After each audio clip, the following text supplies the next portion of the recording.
अस्सलाम वालेकुम। आप देख रहे हैं जायके का सफ़र विद अमरीन सुहेल। जायके के सफ़र में आज मैं लेकर आई हूँ आपके लिए बहुत ही मज़ेदार यूनिक सी सरप्राइज़ सॉस कह लें, चटनी कह लें, आप इसको जो भी नाम देना चाहते हैं आप दे सकते हैं। ये बहुत सारी चीज़ों में आपके काम आएंगी। इसको बनाने के लिए हमें चाहिए, ये मैंने ली है 250 ग्राम, ये मैंने ली है खुबानी। इसको मैंने रात भर के लिए पानी में भिगो कर रख दिया था। पानी में भिगोने के बाद 250 ग्राम खुबानी में ये मैं डालूँगी इसके अंदर टमाटो प्यूरी। ये मेरी होममेड है, इसकी वीडियो मैंने आपके साथ शेयर की थी। टमाटो प्यूरी मैं डालूँगी 100 ग्राम और 100 ग्राम ही इसके अंदर मैं डालूँगी खट्टी इमली।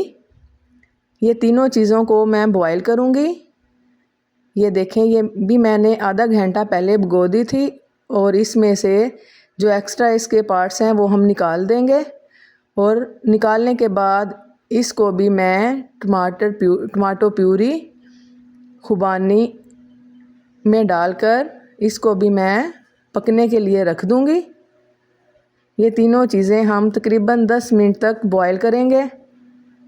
वैसे तो ये मैंने जो खुबानी रात भर भिगो के रखी थी ये बहुत सॉफ्ट हो चुकी थी और इसी के अंदर मैं शामिल करूँगी 100 ग्राम गुड़ या शक्कर। चीनी का इस्तेमाल आप इस रेसिपी में नहीं करेंगे, गुड़ या शक्कर दोनों में से आप इसका इस्तेमाल करें तो इसका टेस्ट अच्छे से निकल कर आएगा। ये चारों चीज़ें मैं चूल्हे पर मीडियम टू हाई लो पर गरम करूँगी। हमारी लाइट भी चली गई है लेकिन वीडियो मैं अपनी कंप्लीट करूँगी। ये मैंने टार्च की मदद से वीडियो को कंप्लीट किया था। एक मैं बड़े साइज़ का इसमें डालूँगी प्याज छिलका उतार कर, ये भी मैं इसके साथ ही बॉईल करूँगी। सारी चीज़ें हमारी पक कर अच्छे से सॉफ्ट हो जाएंगी। जैसे ही ये सारी चीज़ें पक कर अच्छे से सॉफ्ट हो जाएंगी, बहुत ही जल्द ये सॉफ्ट हो जाएंगी क्योंकि खुबानी को मैंने भिगो कर रख दिया था। ज़्यादा टाइम वही लेती है सॉफ्ट होने में। ये देखें इस तरह। अब मैं इसके अंदर शामिल करूँगी, आप 1 चम्मच अदरक लहसुन के पेस्ट का डाल दें। मेरे पास ये क्यूब्स में था अदरक लहसुन का पेस्ट, 1 क्यूब्स मैं इसका डालूँगी और अच्छे से इसको मिक्स करती जाऊँगी ताकि ये नीचे ना लगे। साइडों से मैं इसको इस तरह उतारती रहूँगी।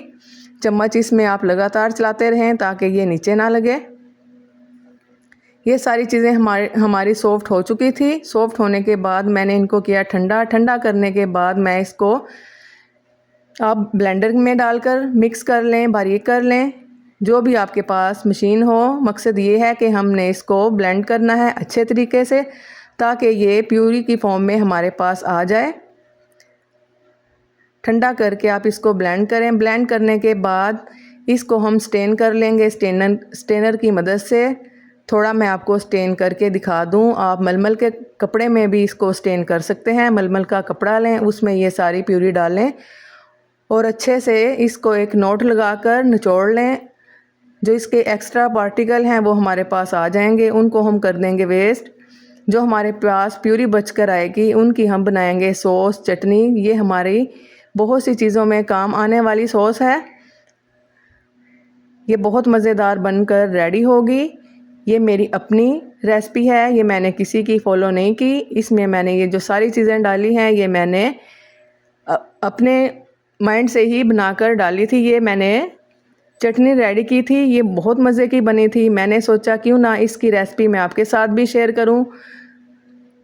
ये देखें, ये हमारे पास सारी प्यूरी बनकर आ चुकी है। ये देखें, जो इसके एक्स्ट्रा पार्टिकल थे वो हमने वेस्ट कर दिए।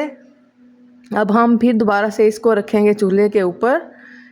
मीडियम टू लो फ्लेम में मैं इसको पकाऊंगी क्योंकि सारी चीज़ें ऑलरेडी पहले ही पकी हुई हैं। अब मैं इसमें कुछ इंग्रेडिएंट्स डालूंगी, स्पाइसेस डालूंगी। उसमें शामिल हैं आधी चम्मच हमने डाली थी काली मिर्च, आधी चम्मच हमने डाली थी दड़ा मिर्च, आधी चम्मच हमने इसके अंदर शामिल किया था नमक का और आधी ही चम्मच हम इसके अंदर रेड चिल्ली का इस्तेमाल करेंगे। ये चारों स्पाइसेस हमने इसके अंदर डाल दिए थे, पकने के लिए रख दिया था। अब हम इसके अंदर शामिल करेंगे कॉर्नफ्लोर 2 चम्मच, थोड़ा पानी डाला। इसको हमने स्लरी सी बनाकर इसको हम थोड़ा थोड़ा करके इसके अंदर डालेंगे और मिक्स करते जाएंगे। इसमें थोड़ा थोड़ा डालते रहें और मिक्स करते रहें। ये देखें, ये हमारी तकरीबन रेडी हो चुकी है, लेकिन इसका कलर हमें अच्छा नहीं लगा, इसलिए हमने इसके अंदर रेड कलर का इस्तेमाल किया था। ये ऑप्शनली है, अगर आप इसमें कलर का इस्तेमाल करना चाहते हैं तो कर सकते हैं, नहीं तो आप इसको टोटली स्किप कर दें। देखें, जैसे ही मैं इसके अंदर कलर डालूँगी इसका कलर कितना ज़बरदस्त बनकर आएगा। डाल लें तो आप ये अच्छा रहेगा, खूबसूरत लगेगा देखने में, लेकिन इसका टेस्ट डालें चाहे ना डालें एक बराबर ही है। ये हम सिर्फ कलर के लिए ही इसके अंदर शामिल करेंगे। ये देखें कितना ज़बरदस्त कलर आया है, रेड कलर हमने इसके अंदर शामिल किया है। और इसकी शेल्फ लाइफ बढ़ाने के लिए इसमें अब शामिल करेंगे हम टाटरी का। ये इसकी शेल्फ लाइफ भी बढ़ाएगी और इसका टेस्ट भी दुबाला करेगी, थोड़ी खटास आएगी इसके डालने से। ये आप लाजमी डालिएगा, स्किप मत कीजिएगा। ये आप ज़्यादा सारी चटनी बनाकर रख लें, ये बहुत सारी चीज़ों में काम आने वाली है। इसके साथ मैं आपको दूसरी रेसिपी भी बनाना सिखाऊंगी। इसके बाद जो मैं वीडियो अपलोड करूंगी वो इसी चटनी से मैं आपको एक रेसिपी बनाना सिखाऊंगी। इसलिए आपसे रिक्वेस्ट है कि आप मेरी वीडियो को लाजमी देखिएगा। जो इससे अगली होगी इंशाल्लाह बहुत काम की है, आपके बहुत काम आने वाली वीडियोस हैं ये देखें, पक पक कर देखें इतनी गाढ़ी हो चुकी है। मैं आपको इसकी थिकनेस चेक करवाऊंगी जब ये रेडी होगी तो इसकी क्या कंसिस्टेंसी होनी चाहिए। इसको हम डालेंगे एक प्लेट में और ये देखें, मैं फिंगर की मदद से इस तरह इसको फिंगर लगाऊंगी और इसकी दोनों लाइनें आपस में नहीं जुड़ रही, इसका मतलब है ये हमारी रेडी हो चुकी है। अब हम चूल्हे की फ्लेम को बंद कर देंगे और इसको ठंडा होने के लिए रख देंगे। ये देखें, चटनी हमारी बनकर रेडी हो चुकी है और इसका कलर, थिकनेस माशाल्लाह अल्हम्दुलिल्लाह बहुत ही खूबसूरत लग रही है। आप ये सॉस लाजमी बनाइएगा और जो जो मैंने चीज़ें आपको बताई हैं वही इसमें चीज़ें ऐड कीजिएगा, तो इंशाल्लाह आपकी सॉस चटनी जो भी आप बनाएंगे, जो भी आप इसको नाम देना चाहेंगे वो बनकर सेम इसी तरह रेडी होगी। मैंने इसको नाम दिया है सरप्राइज़ सॉस या चटनी। इसको हम शीशे के एक बाउल में निकालेंगे। आप इसको शीशे की बोतल में निकालिएगा, ये बहुत अरसे तक आप इसको इस्तेमाल कर सकेंगे।